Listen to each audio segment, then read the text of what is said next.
नमस्कार, welcome to min the right guidance.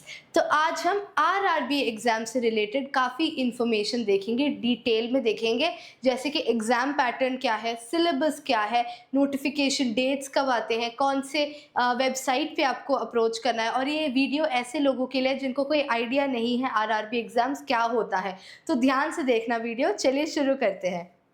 Okay, introduction. RRB होता है क्या है? RRB the railway recruitment board है, is a government body under the ministry of railways. Ministry of railway के under government body आता है railway recruitment board, यानी कि रेलवे के लिए जो भी पोस्ट खुलते हैं उसमें रिक्रूटमेंट ये लोग करवाते हैं आरआरबी। ठीक है, मिशन क्या है इनका? टू रिक्रूट ग्रुप सी और ग्रुप डी स्टाफ। तो ग्रुप सी के स्टाफ के लिए और ग्रुप डी के स्टाफ के लिए रिक्रूटमेंट होता है और रिक्रूटमेंट आरआरबी करता है। स्केल क्या है? One of the largest recruitment drives globally, attracting millions of applicants. काफ़ी सारे एप्लीकेंट्स इसके लिए लिखते हैं, इस एग्जाम के लिए अप्लाई करते हैं।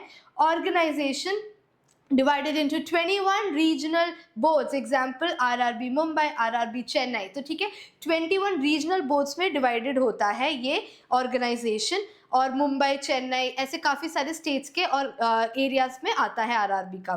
जॉब सिक्योरिटी क्या है? Offers permanent central government job with extensive benefits. काफ़ी सारे सेंट्रल गवर्नमेंट जॉब्स के अंडर काम करने के बेनिफिट्स भी आपको मिलेंगे।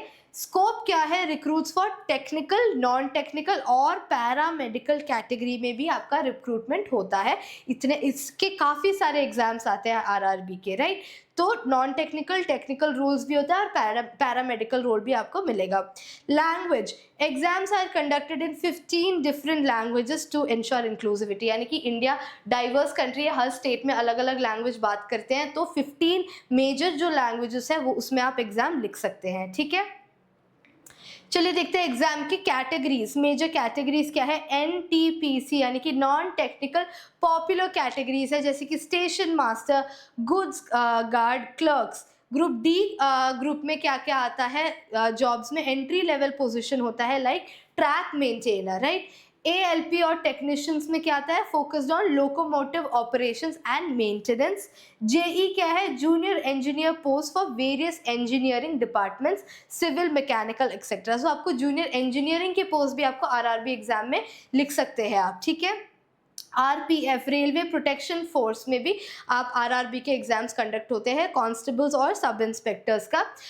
Paramedical includes staff nurse, pharmacist and lab assistants. ठीक है, तो पैरामेडिकल में भी आप डिफरेंट पोस्ट खुलते हैं आरआरबी में।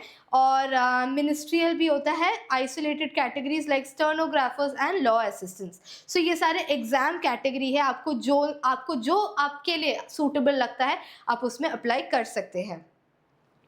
जनरल एलिजिबिलिटी क्राइटेरिया देखते हैं, very important. Nationality must be a citizen of India. Indian citizen तो होना तो बिल्कुल बनता है। उसके अलावा नेपाल, भूटान और तिब्बत रेफ्यूजी भी इसके लिए अप्लाई कर सकते हैं। इंक्लूसिविटी ज़्यादा है। एजुकेशनल लेवल क्या है? Ranges from 10th pass to graduates, यानी कि अगर आप 10th पास हो तो आप ग्रुप डी लेवल के काफ़ी एग्जाम्स अटेम्प्ट कर सकते हैं, और अगर आप ग्रेजुएट पास है तो आप सारे एग्जाम्स अब अप्रोच कर सकते हैं, अप्लाई कर सकते हैं एग्जाम्स के लिए। एनटीपीसी और जेई जैसे। जेई यानी कि हमने देखा था ना जूनियर इंजीनियर, उसके लिए आपको ग्रेजुएशन तक का एजुकेशनल लेवल होना चाहिए। रेंज क्या है? 18 से 33 है आपका रेंज एज का। तो अगर आप 18 साल के ऊपर है तो आप बिल्कुल बेशक आरआरबी एग्जाम्स के लिए अप्लाई कर सकते हैं। और 33 है आपका मैक्सिमम लिमिट, जो काफ़ी सारे आपके ओबीसी, एससी, एसटी और पीडब्ल्यूडी में आपको एज रिलैक्सेशन मिलेगा। ओबीसी में मिलेगा आपको 3 साल का रिलैक्सेशन, एससी एसटी में मिलेगा आपको 5 साल का रिलैक्सेशन, और पीडब्ल्यूबीडी में आपको 10 से 15 साल, सो 10 से 15 साल का आपको एज रिलैक्सेशन मिलेगा। और 18 से 33 आपकी जनरल कैटेगरी के लिए। तो हर पोस्ट में आपका एज वेरिएशन होगा, बट 18 से 33 इज द जनरल कैटेगरी के लोग हैं जो उस एज में अप्लाई कर सकते हैं। Medical fitness, each post has specific medical standards A1, A2, B1 etcetera. ठीक है, तो एक एक पोस्ट में आपको कुछ A1 लेवल का फिटनेस चाहिए होगा, कुछ पोस्ट में आपको A2 लेवल का फिटनेस चाहिए होगा। तो ऐसे फिजिकल फिटनेस का भी वो मैटर करता है, लेकिन वेरी होता है, चेंज होता है। फिजिकल स्टैंडर्ड क्या है, vital for safety post includes vision, hearing और फिजिकल मोबिलिटी। तो ये तीन चीजें होना बहुत जरूरी है, फिजिकली फिट होना जरूरी भी है। अटेम्प्ट्स देखते हैं कितनी बारी लिख सकते हैं। There is no fix limit on the number of attempts within the age bracket, यानी कि आप 18 से 33 है, जनरल कैंडिडेट्स की बात कर रही हूँ, अगर आप 18 से 33 के बीच में है तो आप जितनी बार भी एग्जाम लिख सकते हैं। ऐसा नहीं कि आप 3 बारी 4 बारी लिख सकते हैं, आप जितनी बार भी, जब तक आप 33 के नहीं होते तब तक आप लिख सकते हैं। एंड आप ओबीसी है तो आप उतने और साल के लिए जितनी बारी अटेम्प्ट कर सकते हैं। ओके, अब देखते हैं एजुकेशनल रिक्वायरमेंट्स क्या है पोस्ट वाइज। तो जिस पोस्ट के लिए आप अप्लाई करेंगे उसका एजुकेशनल रिक्वायरमेंट क्या होगा। ग्रुप डी पोस्ट है तो मिनिमम 10th स्टैंडर्ड पास होना जरूरी है, या फिर आईटीआई फ्रॉम एनसीवीटी और एससीवीटी। एनटीपीसी का अगर आपको पोस्ट के लिए आप अप्लाई कर रहे हैं तो आपको 12th पास होना ज़रूरी है, और इक्विवेलेंट फ्रॉम रिकग्नाइज्ड बोर्ड से आपको 12th पास का वो सर्टिफिकेट चाहिए होगा। एंड एनटीपीसी ग्रेजुएट लेवल पे भी आप कर सकते हैं, any bachelor's degree from recognise university. तो आप किसी भी कॉलेज में, रिकग्नाइज कॉलेज में किसी भी सब्जेक्ट में आप बैचलर्स डिग्री 3 साल का 4 साल का करके आप एनटीपीसी ग्रेजुएट लेवल वाले पोस्ट के लिए अप्लाई कर सकते हैं। ALP matriculation plus ITI diploma in engineering, mechanical, electrical etcetera. So ALP post के लिए आपको मैट्रिकुलेशन चाहिए, नहीं तो डिप्लोमा इन इंजीनियरिंग। कौन सा इंजीनियरिंग होगा, मैकेनिकल और इलेक्ट्रिकल। जूनियर इंजीनियर्स के लिए 3 साल का डिप्लोमा या तो वो करें, नहीं तो degree in relevant engineering stream. तो अगर आपने 4 साल का बैचलर्स डिग्री बीटेक किया है तो आप अप्लाई कर सकते हैं आरआरबी के जूनियर इंजीनियर पोस्ट के लिए। टेक्नीशियन रोल के लिए आपको 10th पास प्लस आईटीआई, नहीं तो 12th pass plus physics and maths होना जरूरी है फॉर सर्टेन पोस्ट, राइट। और स्टेशन मास्टर के पोस्ट के लिए अगर आप अप्लाई कर रहे हैं तो ग्रेजुएशन करना जरूरी है, ग्रेजुएट लेवल पे ही आप स्टेशन मास्टर के पोस्ट के लिए अप्लाई कर सकते हैं। और आप किसी भी सब्जेक्ट में किसी भी सब्जेक्ट में आप क्वालिफाई कर सकते हैं, फिर आप स्टेशन मास्टर के लिए अप्लाई कर सकते हैं, राइट। नेक्स्ट देखते हैं, ओके, आरआरबी का एग्जाम साइकिल क्या होता है 2026 का हम देखेंगे। नोटिफिकेशन ऑफिशियल सेंड, यानी कि centralise employment notice issued on regional websites में इशू होता है। एप्लीकेशन आपका कंप्लीटली ऑनलाइन होगा via online official RRB apply portal, ठीक है। तो ऑफिशियल आरआरबी अप्लाई पोर्टल के थ्रू आपका ऑनलाइन प्रोसेस होगा, तो आप जिस भी पोस्ट के लिए अप्लाई करना चाहिए आप ऑनलाइन ही कर सकते हैं। फेज 1 एग्जाम का फेज 1, ये 2 फेज में हम एग्जाम की बात करेंगे। Exam phase 1 computer based test होगा, यानी कि आपको एक सेंटर दिया जाएगा, वहां पे जाके आप कंप्यूटर पे एग्जाम अटेम्प्ट करेंगे।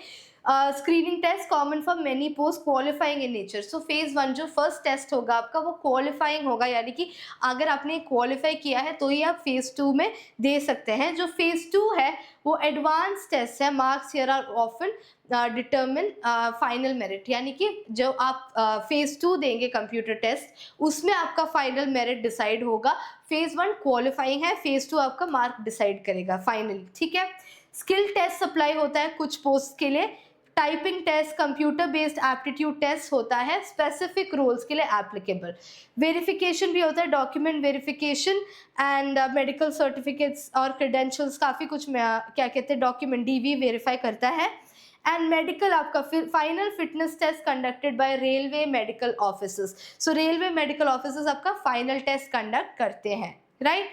नेक्स्ट देखते हैं कॉमन एग्जाम पैटर्न क्या है CBT 1। सो CBT 1 फर्स्ट फेज एग्जामिनेशन का जो आपका कंप्यूटर बेस्ड यानी कि क्वालिफाइंग है, जो इसमें क्या होता है, मोड क्या है, computer based test with objective multiple choice questions.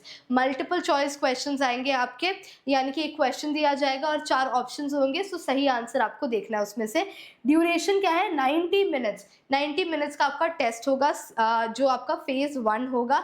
And 120 minutes for eligible PWBD candidates. So PWBD candidates के लिए 120 मिनट्स का एग्जाम होगा, और स्क्राइब्स के साथ जो है उनको भी 120 मिनट्स का एग्जाम होगा।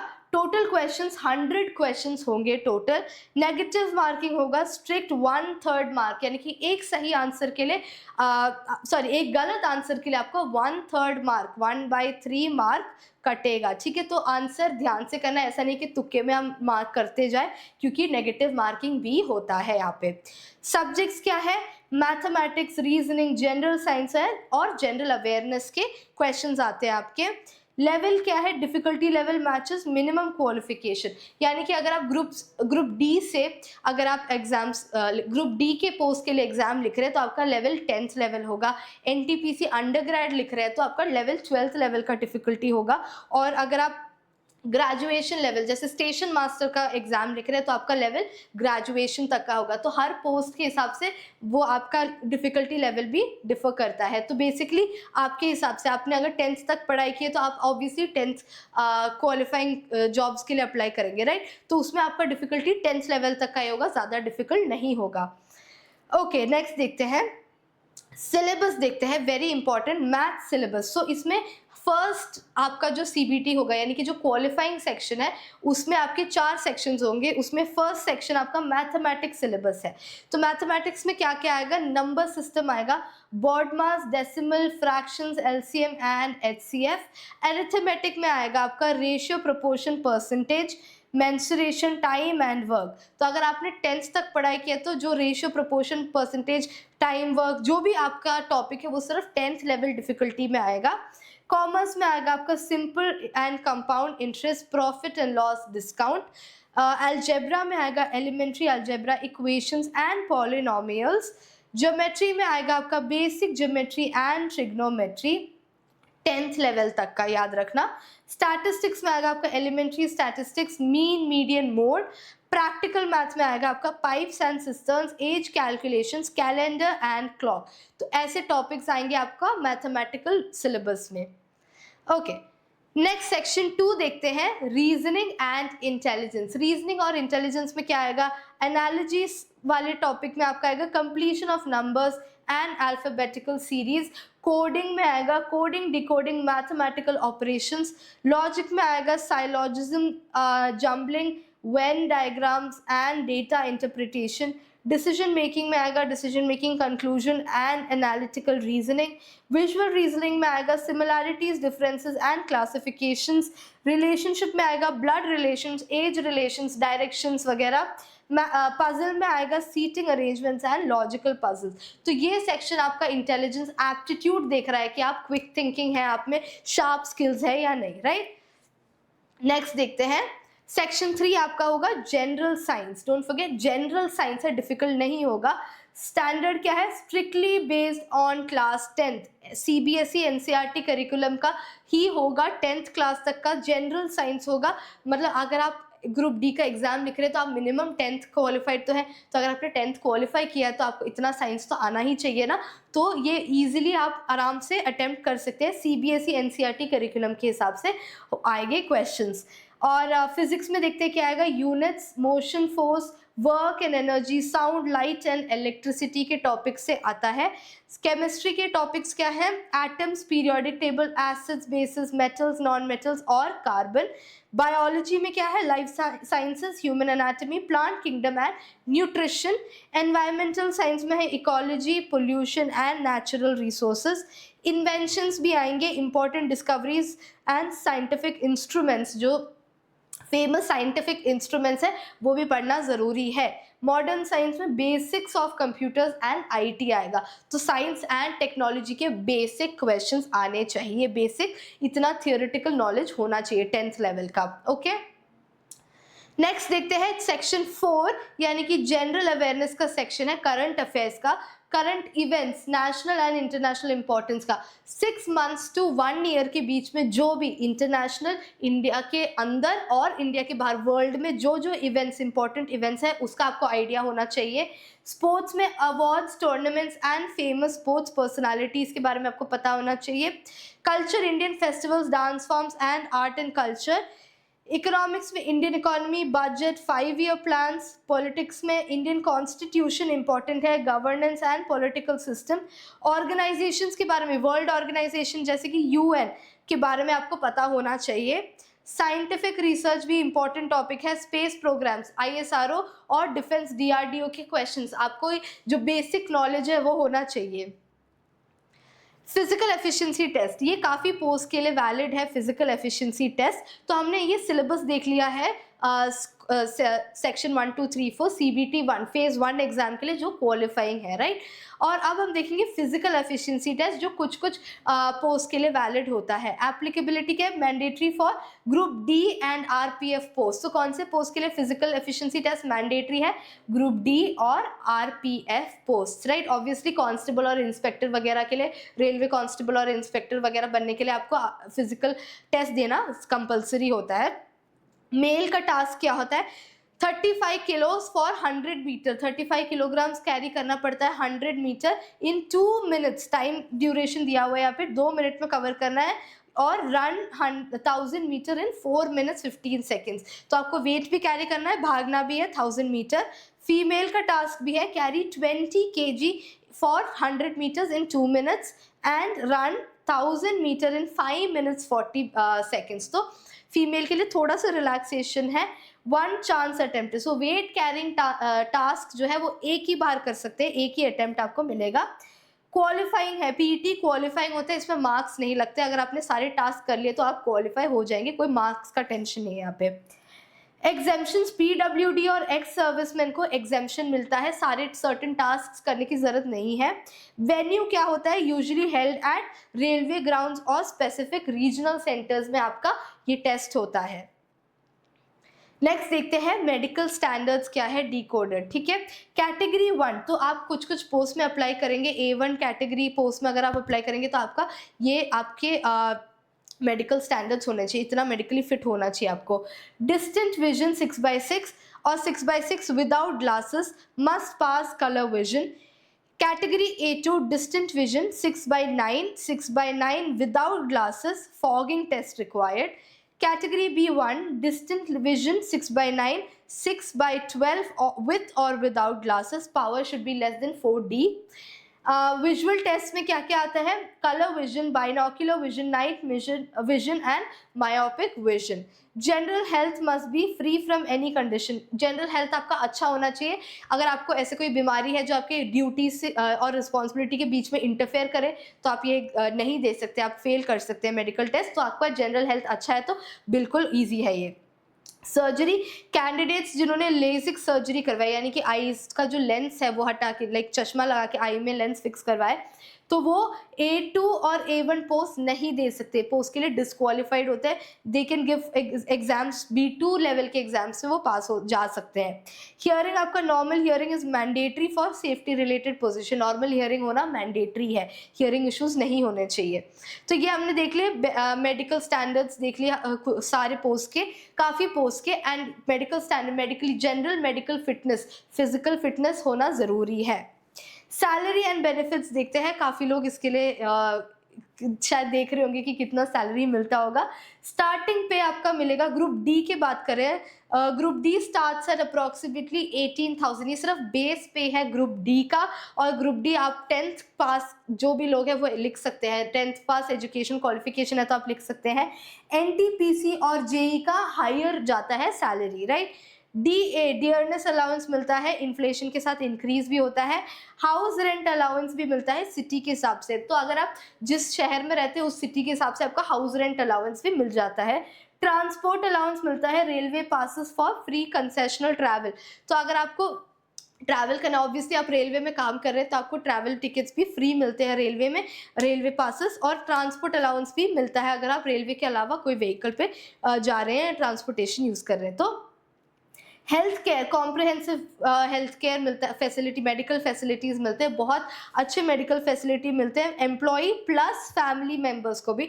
तो अगर आप ये एग्ज़ाम लिखते हैं तो आपके फैमिली मेम्बर्स को भी मेडिकल हेल्थ केयर एप्लीकेबल होता है। रिटायरमेंट के बाद आपको पेंशन मिलेगा। अलाउंसेस में special allowances like night duty और रनिंग अलाउंस भी आपके लिए वैलिड है। तो अलाउंसेस, तो 18,000 इज जस्ट बेस पे, इसके ऊपर भी काफ़ी सारे पैसे ऐड होके काफ़ी अच्छा सैलरी पैकेज बन जाता है, राइट। ओके, नेक्स्ट देखते हैं हाउ टू गेट स्टार्टेड, कैसे शुरुआत करें पढ़ाई की।